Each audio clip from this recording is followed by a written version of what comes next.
EU leaders have been warned it's not too late for Italy to cook up the perfect economic and trade plan to allow for a swift recovery after the coronavirus pandemic as an independent country outside of the Brussels bloc.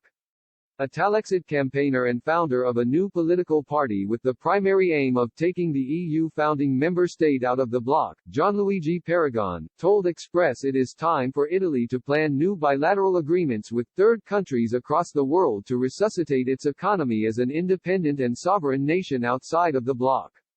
Asked how he would respond to those who say it is too late for Italy to go back to its national currency after the euro, he said, "Too late for which chronometer, for which clock? If the clock is that of history, too late is really too relative." As for the difficulties that Italy would encounter, today in the European Union we are destined to become increasingly impoverished and we will be exposed to assets that the EU can't wait to apply.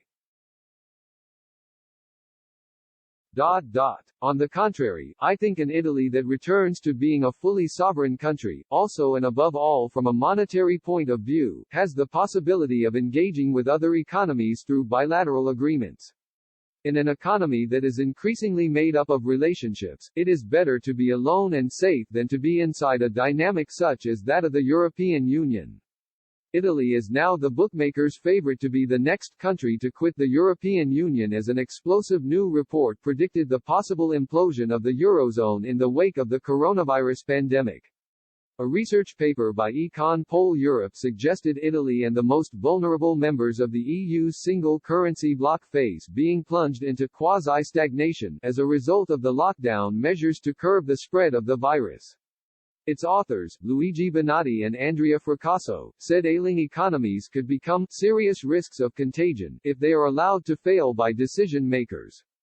They say German Chancellor Angela Merkel's decision to pave the way for common European debt is only a short-term fix to the financial woes faced by Rome. Their report states, the risk that Italy's fragile financial, economic and political situation, exacerbated by the current crisis, could destabilize the entire Eurozone in the absence of sizable external assistance was probably one of the main determinants of the German government's policy shift.